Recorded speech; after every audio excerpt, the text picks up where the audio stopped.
person to my left is Mr. Ziyad Parekh. So if you could introduce yourself, please, Ziyad.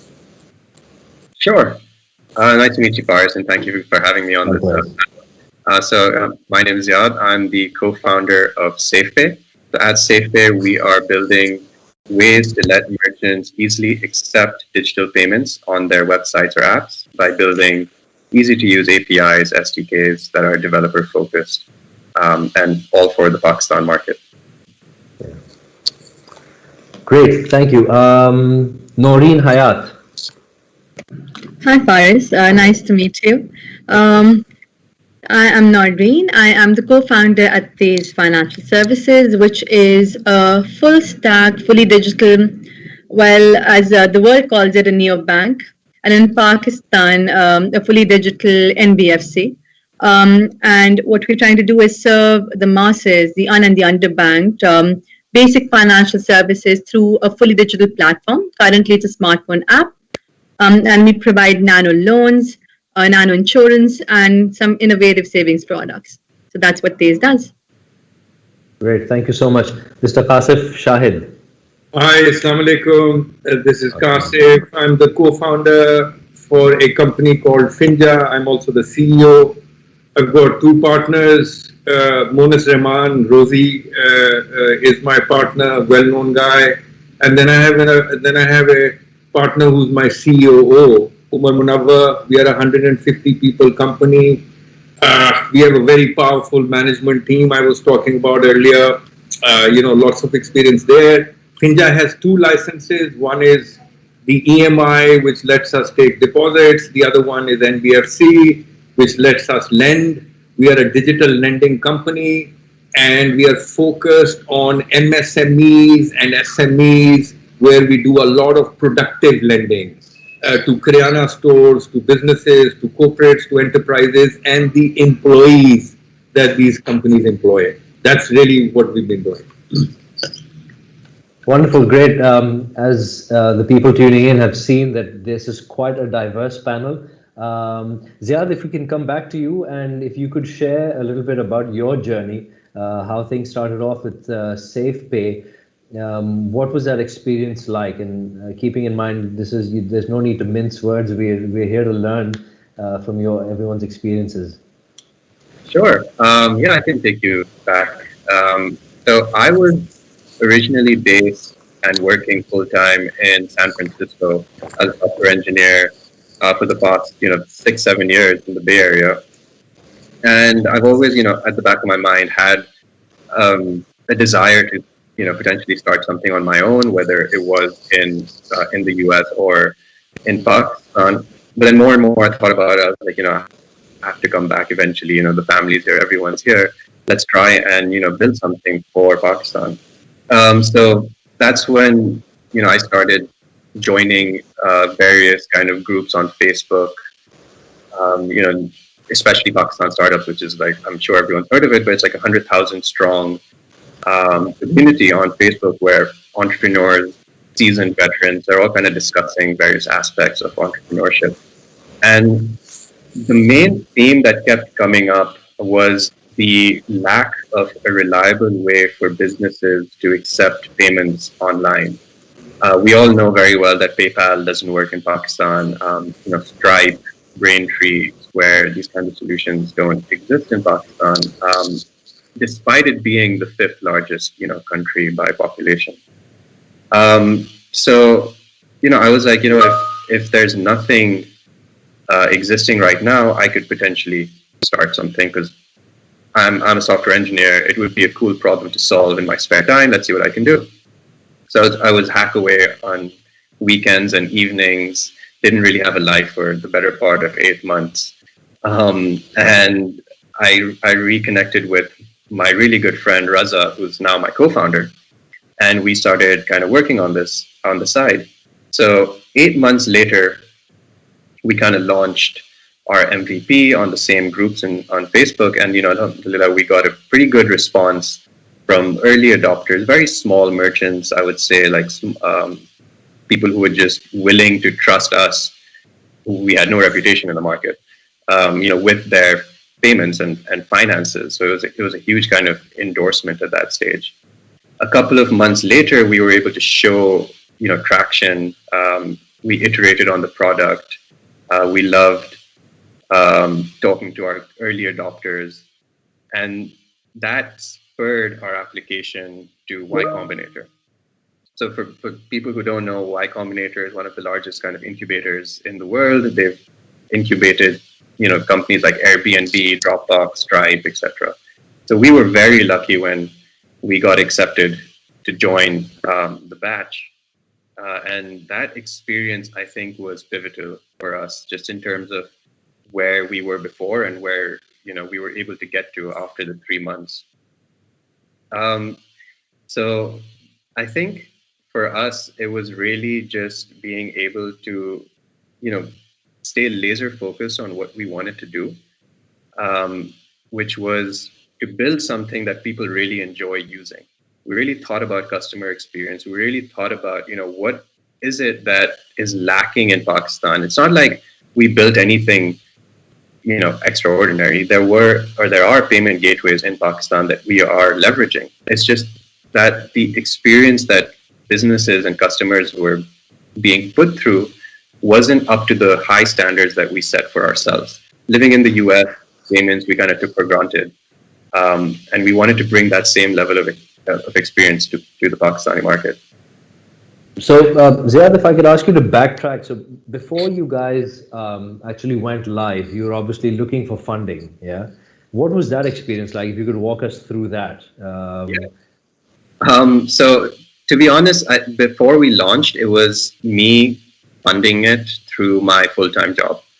So I was working full-time, and in the evenings and on weekends, I would work on this.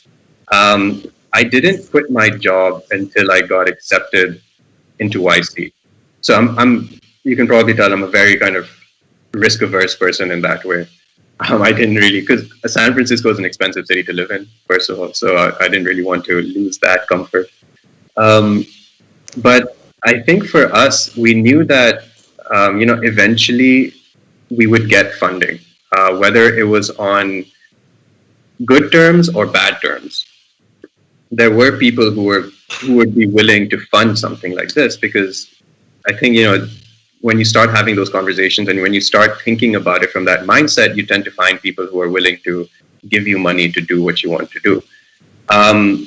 And before we got into YC, we were approached by people who wanted to fund us. Again, not on the best of terms. Yeah, sorry, I was going to actually come back to that. What do you mean by bad terms, or terms that are probably not favorable to you? Is that, here's a little bit of money, token money, give us everything? Is that the sort of...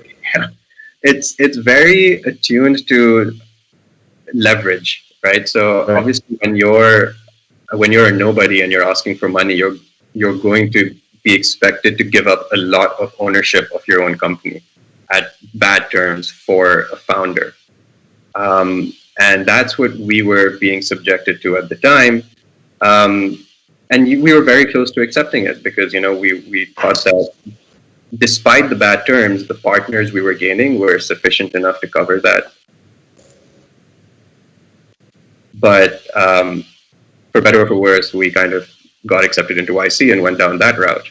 And that is when, maybe it's because of the YC factor, I don't know, but that's when the tables kind of turned in favor of founders, because the way they kind of run that organization and the way accelerators or incubators are structured is that at the end of your 3-month period, all investors that they invite are actually kind of fighting over the companies in that small cohort. Right. So leverage tips. And before, where you were chasing investors and they could take their time and drag their feet, investors are now trying to kind of get your attention in a very small amount of time. So we were, very fortunate to be in that kind of position and ultimately raise the amount of funding that we wanted to kind of continue our journey. But yeah, if it wasn't for YC, I would probably be working full time still. Right. I'm going to come back to the last thing you said, which is now the fact that you've got investors that are chasing relatively new people who are entering the market. So the tables have turned, but we'll come back to that. I'd like to close on that as well, because that will be a great comment on how the markets have evolved. Naureen, I'd like to come to you, and we'd like to hear about your journey with Tez.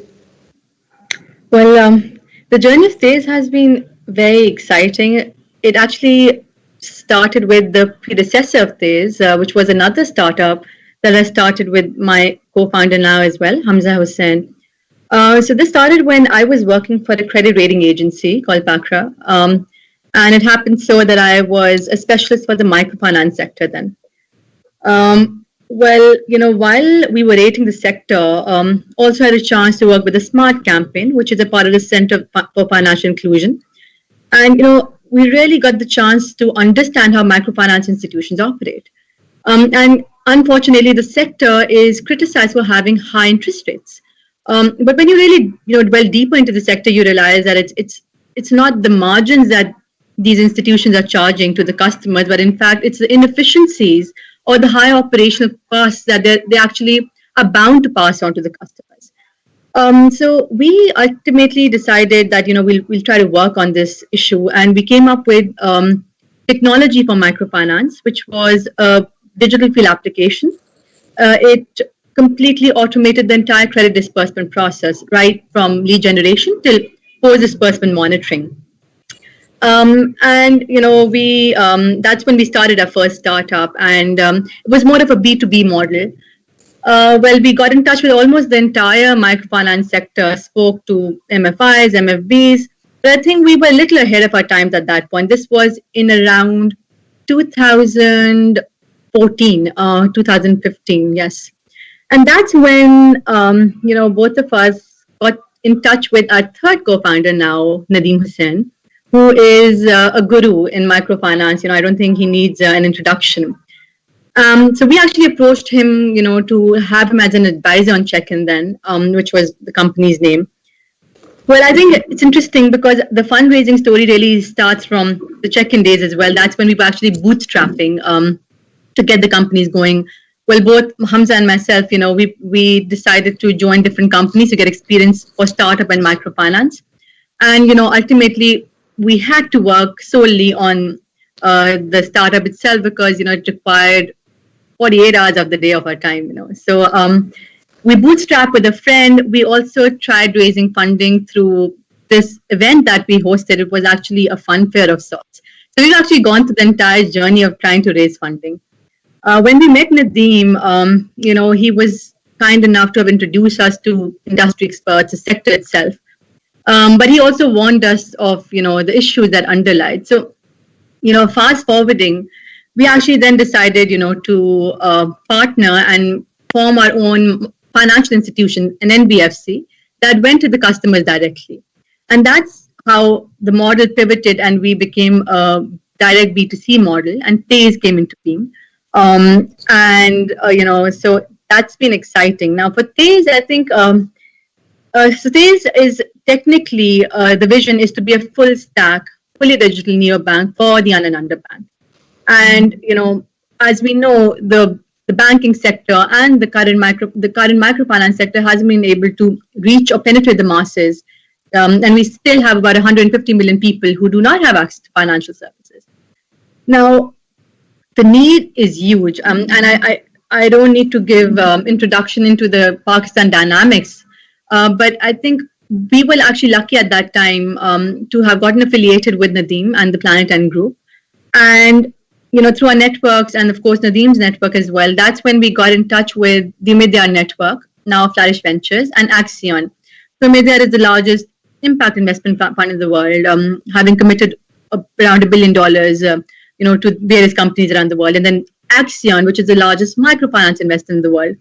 So we were lucky enough to have them, in our seed round, and we were able to raise about $1.5 million amongst the three of them.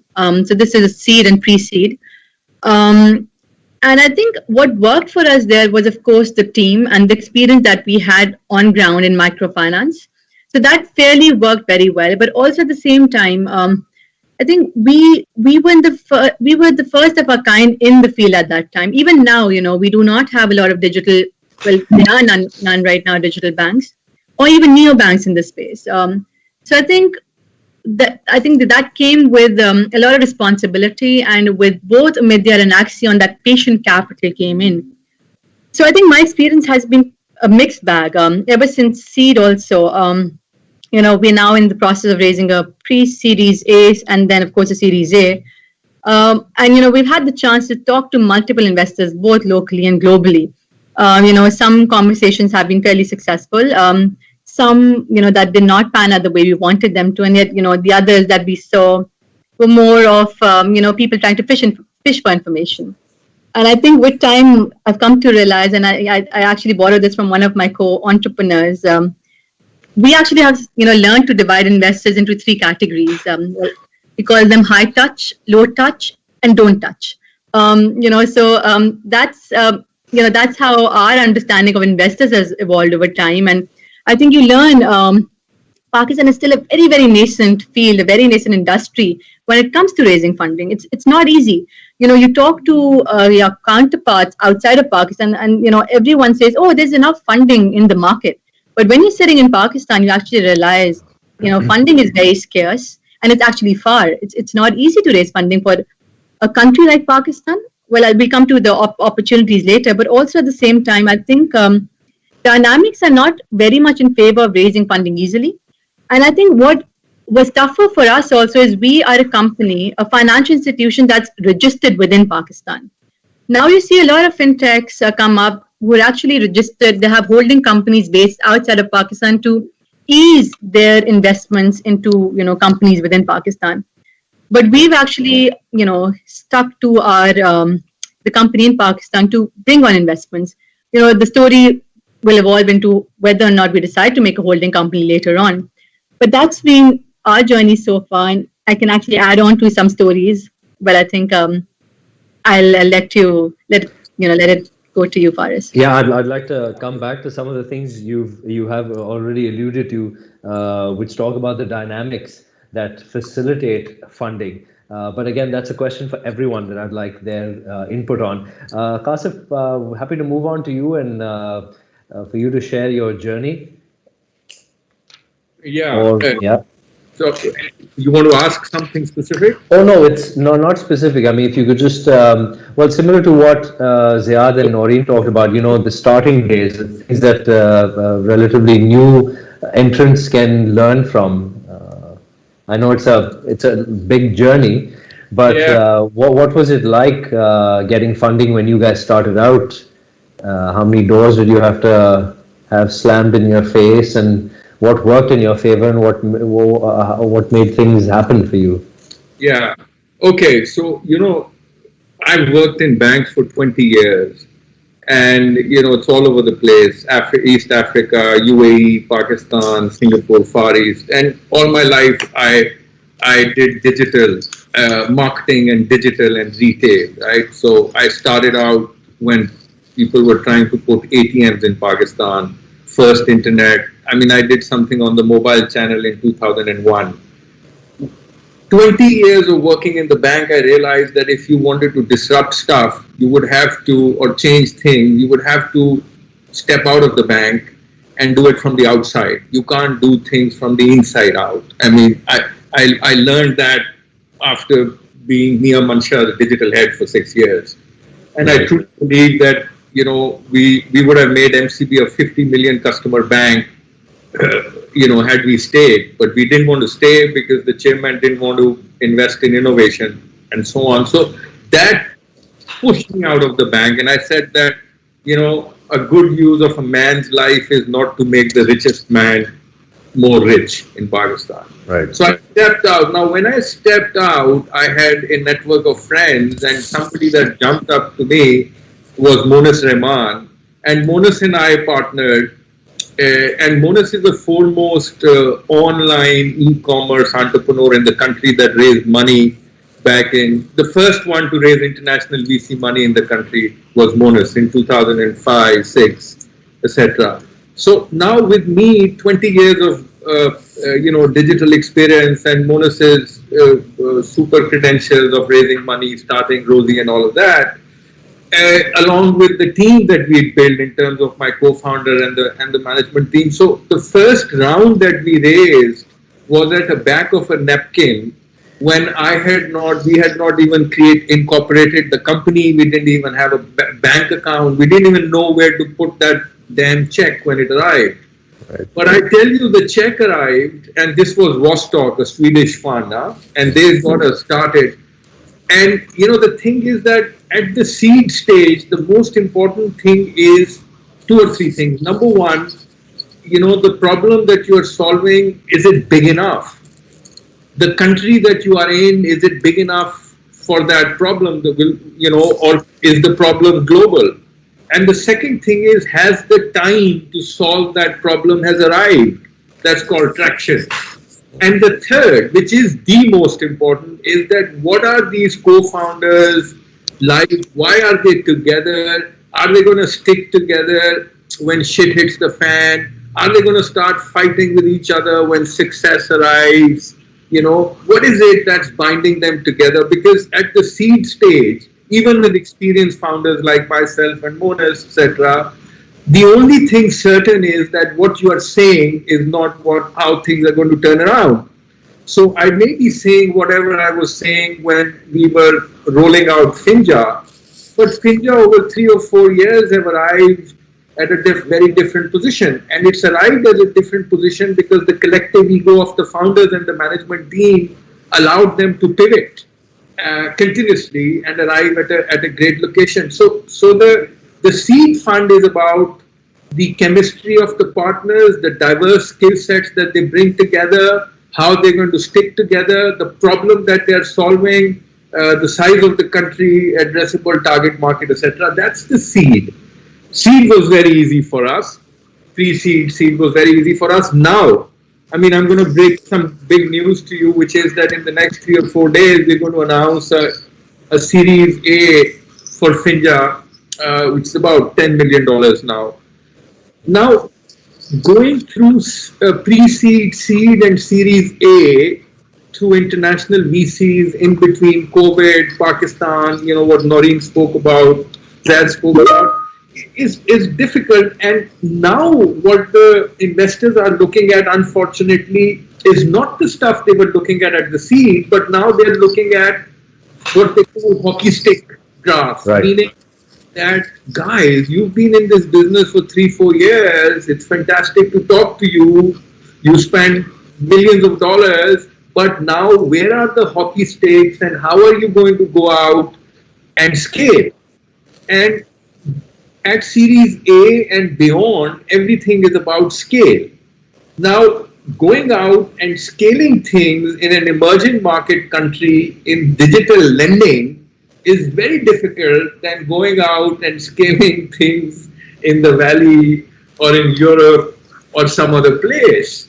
But the conventional wisdom that the VCs has is that they like to see hockey sticks. I think that digital lending companies that will create hockey sticks at the beginning are going to lose their shirt. But hey, who am I? I'm not the VC community. I'm just a co-founder of a Finja, right? So, lucky for us that the kind of VCs that we have, they very carefully saw that we are actually building for scale. So, Finja still does not have hockey stick curves, but what it has is partnership with multiple banks. It has regulatory licenses. It has partnership with distributors. It has partnership with FMCGs and so many other bridges which have been built for the first time. And at the back of those bridges, now the hockey sticks would come. So what I'm trying to say to you is that as you move from seed to A, you better have a solid plan to create those hockey sticks. Otherwise, the things that got you started will not get you beyond. And things become more serious when you are in a place like Pakistan, and even more serious when you're dealing with things like credit. Great. I mean, you touched upon a few things that I did want to ask.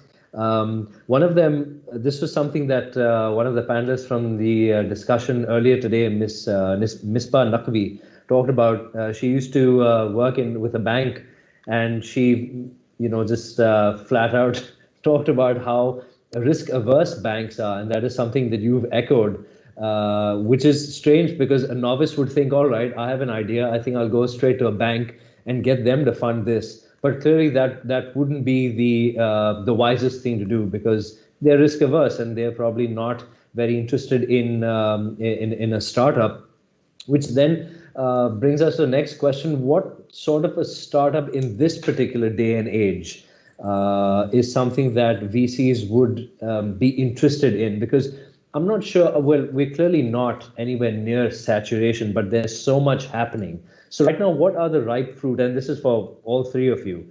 What are the ripe fruits right now that a lot of VCs would be looking at and say that, all right, this particular sector is where, we're going to put in some money?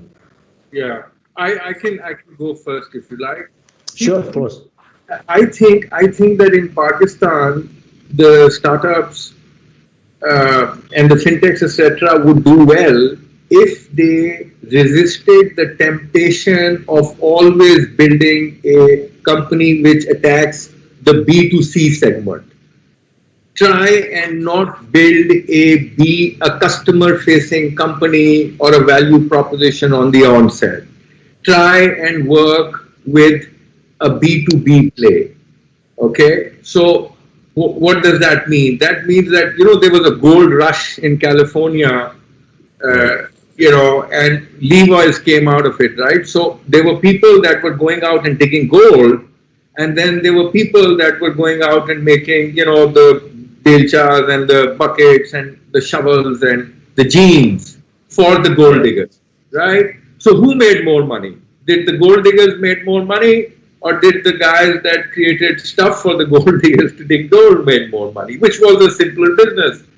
So what I'm saying is that if you're a fintech, and if you go out and start to make merchants, you're a gold digger. But if you go out and start to make tools for the merchants so that they can accept digital payments, for example, then you're making those tools. So if you go out and start to solve problems for other businesses, then you become a B2. If you become a company that's going to solve problems for hospital platforms, for banking platforms, for pharmacies, for whatever. So there is safety in coming in and solving problems of existing vertical industries and playing a B2B play, and then eventually, if you like, you should morph into a... So the VCs, in my opinion, are going to be more sympathetic to founders that have found a B2B niche in countries like Pakistan, as opposed to going out and being a maverick and saying, I'll disrupt everybody and I'm going to do it alone. It's possible, but, risky. Excellent. Thank you. That's great. Ziyad and Naureen. Yeah. So some parts I, would want to second with Qasif, but I think I definitely agree. I think when you talk about B2B, I think what I would allude more to is a platform rather than just making sure it's a B2B and not a B2C, because I think someone will have to do that nonetheless. So I think a platform play definitely that talks about collaborations and partnerships, which actually provides you that cusp where you can scale and scale efficiently, will be definitely something that investors would be looking at. But honestly speaking, I think things have really changed within these past 9 months. I think investors have become increasingly very, very risk averse. And I think the appetite both of investors and fund managers have gone down due to COVID. And I think what we've actually been seeing this for a while now, and I think with Pakistan, it's been a little more pronounced. Investors usually look for more established and more traditional businesses. For example, you talk about lending. Number one, no one understands digital. Very few people understand digital lending here. And that too in Pakistan, which is it's such a nascent field. I think what Qasif actually was talking about completely makes sense. You talk to VCs. Now, it also depends on what kind of VCs and which geographies are those VCs from that you're talking to. For example, if you talk, to a VC from the Silicon Valley, these guys will be looking for companies they want to invest in that ultimately become unicorns. Now, a unicorn in the Silicon Valley and a unicorn in Pakistan are very, very two different animals altogether. Because I think it's also important to understand what kind of investors you are, trying to get in touch with, because VCs will differ, their appetites will differ, and the markets that they're trying to actually invest into will really differ as well. For example, if you talk about VCs in Pakistan, I think VCs over here, there's not a lot of patient capital here. And they're also much smaller pockets. I think it's going to be tough to break this right away, because companies like ourselves are not only building companies, but we are trying to build industries. We're working with the regulators to build something that never even existed before. So I think it's going to be a lot of trial and error. You will have to, number one, from the company's standpoint, you'll have to actually look into investors that are patient enough to understand these dynamics. And unfortunately, I think I've spoken to various investors, and a lot of them. Now, you see competition coming in from countries like Bangladesh, Vietnam, Indonesia. Well, India and China are a completely different league altogether now. When you talk about VC to per capita funding, it's one of the lowest in Pakistan. It's what, 6 cents? You talk about Bangladesh, it's about 7, Nigeria, another 18. Well, India is around $4. So, that VC to per capita in Pakistan is still very, very low. And the kind of industries, I think, still are very traditional industries that are attracting investments. So I think like what Qasif spoke about, what kind of companies will stand out. I think the game, yes, definitely changes a lot when you start talking about your Series A, because now, it's not only about when and how you're going to achieve those unit economics, but, actually what's the contribution toward that part to profitability? What's your recurrence like, And now when you talk about your revenues, which is a key number that these guys are looking at, those revenues are not compared to, now we actually suffer a lot in terms of our exchange rates as well. So your revenues are now being compared to companies all around the world, which are actually earning in dollars. There are a lot of challenges that we have to understand, and I think need to prep for when we are trying to, approach investors like the sorts that we already have. Because I think the dynamics really, really change. And I think one thing that I've actually learned with time is do not overpromise your next year. I think a lot of us actually make that mistake as entrepreneurs and as companies. And, I think one thing that is really important is to know how to scale. And if you are, just don't make the mistake of trying to scale too fast. Like Qasif mentioned, that hockey curve.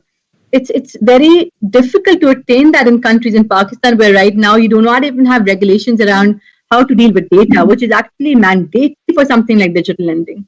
You talk about the credit bureau, for example. There is no centralized credit bureau. Yes, work is being done on it. You talk about digital identities. There are lots of working and moving pieces over here that need to be worked upon.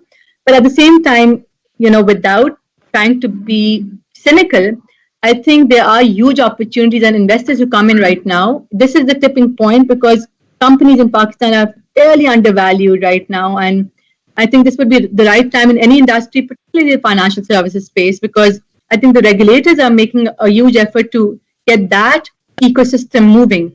So I think in addition to the traditional businesses that these investors are looking at, Fintech, as the word, as is, it's a very exciting word to use, would be the right industry for these investors to invest in, provided, that you have partnerships in place.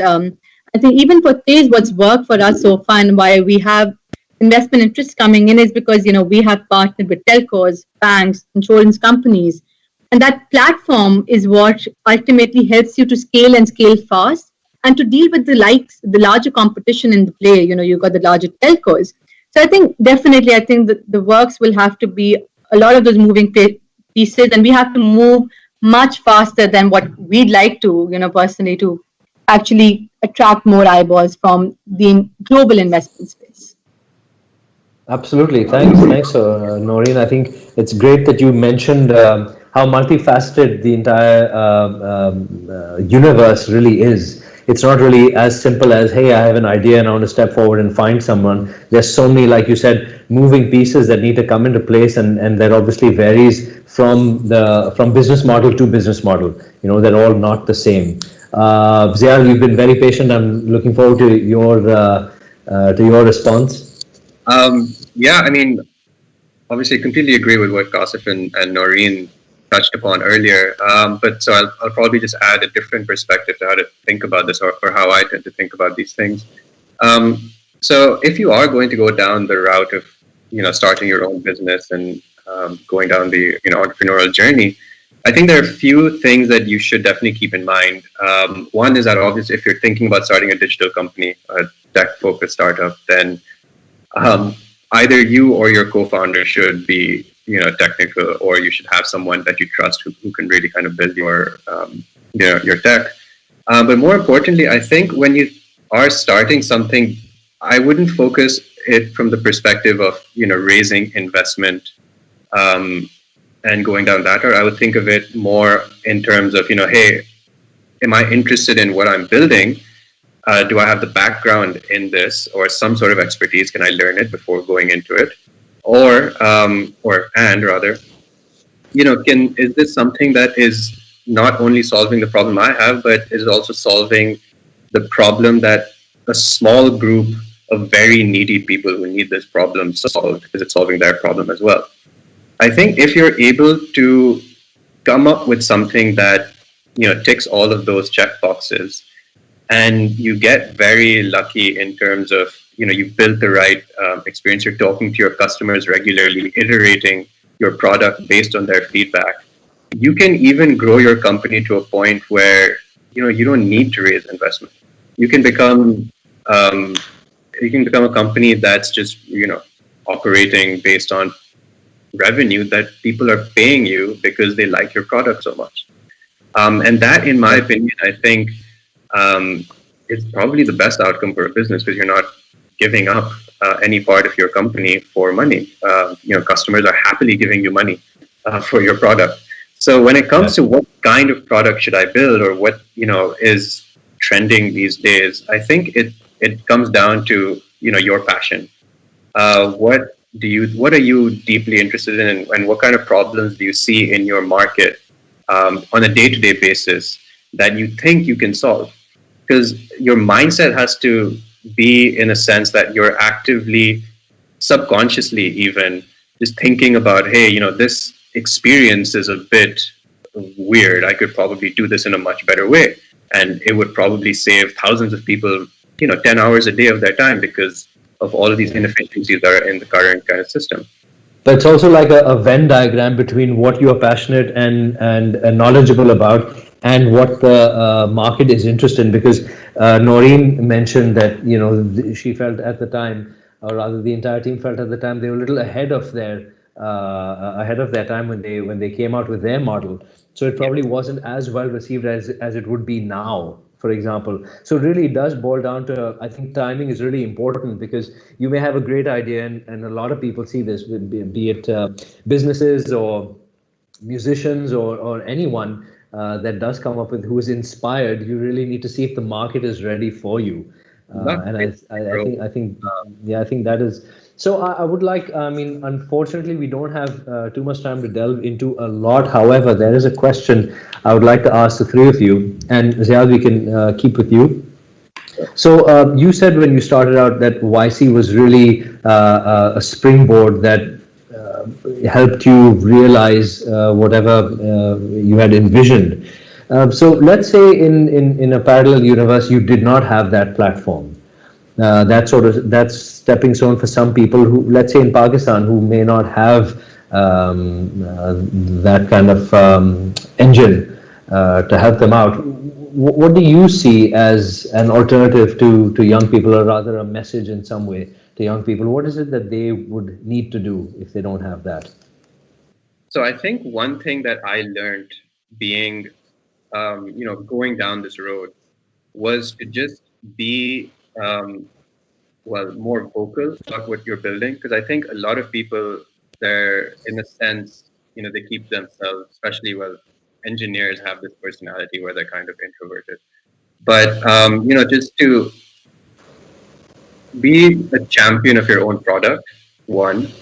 Number two is dog food your own product. So if you're building something, dog fooding kind of means using it yourself on a day-to-day basis to see, does it live up to your standards? And the third thing I would say is don't worry about, being accepted into incubators or accelerators. I think if you are talking to your customers on a day-to-day basis, asking them, what can I do to make your life easier? The incubators and accelerators will come to you. I think you just, as a very early stage, I think I even in Qasif touched upon this, is just, being able to, be laser focused on what you think the best outcome of your product should be and the vision. So that was kind of just shouldn't waver, right? I mean, there is the advantage obviously in remaining focused, but then if there are other opportunities, a lot of young people and who are inexperienced may think that, all right, maybe now we need to shift, just so that it helps us take a step forward. Others will get stuck at ground zero for a while. I don't think you should be afraid of charging for your product as well. If that's the thing, right? So if you build something that solves people's problems, then they should be paying for it. So, right. Thanks. And Naureen, the same question to you. So, if you didn't have mentors and collaborators like you mentioned earlier, people like Nadeem Hussain and other people that were able to guide you, where do you think, or how do you think you would have been able to charter through those waters? See, I think honestly, and I would second what Ziyad was mentioning a little earlier. At the end of the day, it's the purpose that brings you to your solutions. And you need to be very, very true to what you're actually solving for. So I think even with Nadeem, we had, his unparalleled guidance, but irrespective, I think we would have continued to, serve the same path. Because this vision is something that we have been very, very close to. And I think it's important to understand, even with that vision, we did pivot, or we pivoted not only once, we pivoted twice Right. to make sure that, we remain true to that purpose that we were working for. And I think definitely mentors have a huge impact in nudging you in the right direction. But at the end of the day, it's you who has to face those challenges and deal with, the operations and do the firefighting on a day-to-day basis. And until and unless, your heart and your soul and, your entire self is not in there for the purpose, it's entrepreneurship is an overglorified field. And I think we really underestimate what it asks for. I actually say this often. The most difficult thing in life is to get out of it alive. Entrepreneurship is no different. So I think definitely we would have definitely been on the same path. Yes, I think our paths might have been different in terms of how we raise the funding. I think it makes things much easier with people who have credibility to bring in funding. It makes it much easier to bring in your partnerships. And I think for licensed entities, of course, getting that license becomes a little more seamless. But at the end of the day, if you're solving for a purpose, I think what's happened well for opening up the global space for investors is that now you do find investors if you are solving a purpose and you're solving a scalable and a large-scale purpose. And those investors can be of all sorts. And I think it's some advantages of being a woman. Some advantages only of having women-led funds now coming into the play. So I think would definitely have been on the same path. Maybe the trajectory would have been a little different, and how we would have gone to that ultimate destination. But I wouldn't have changed this for a second chance for sure. Wonderful. Thank you, Naureen. And Qasif, the same question to you. If circumstances have been different, if you didn't have the resources that you had, human resources as well as financial, how do you think things would have played out? As a little anecdote to people who are starting out now? Yeah, look, I mean, I agree. I want to say the same line as Naureen and Ziyad. And the fact is that to create a 0 to 1, something that doesn't exist, and if you want to bring it into existence, then that consumes your soul. Okay, there is no way to go out and create value or unlock value that never existed. The only way to do that is to give it your soul.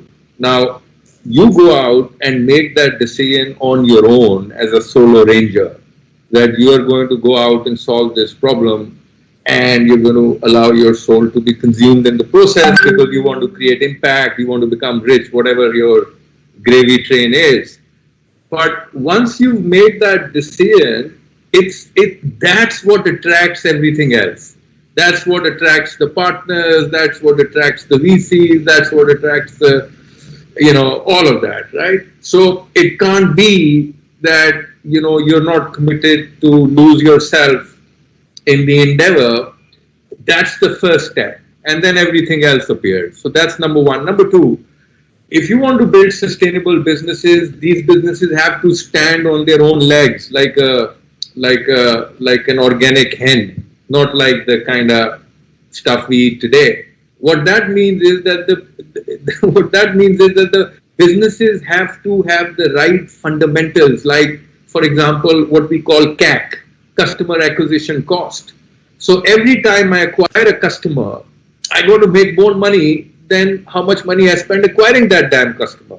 But if you've got business models where you're spending $150 acquiring a wallet and 99% of your wallets are churned, this baby is not going anywhere. So first you got to have a passion, like Naureen says, and be ready to consume by it.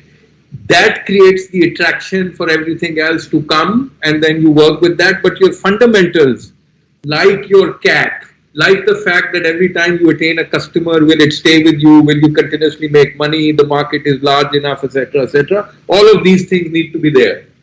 I mean, passion alone is not going to get you past the line. The business fundamentals have to add up. Gone are the days where business models like Uber would go and conquer the world and and not make money. Now you got to have a plan to make money, and it needs to show, and you need to know that on day one, along with the passion. Absolutely. So I think that really requires everyone to be very cognizant of where the market is, where their offering stands, and then perhaps just find the right opportunity and perhaps even know the right people. I don't know. But all right, so I've been told I need to wrap up. We're in the middle of a lunch break and we have 2 master classes, but I'm very, very happy to have chatted with the 3 of you. And I'm pretty certain that everything that you guys have shared has been very, very informative and useful for a lot of people who have recently stepped into the fintech sector.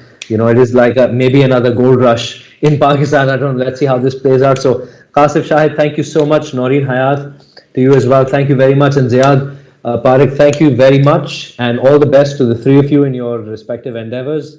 Take care and all the best. Thank you. Thank you.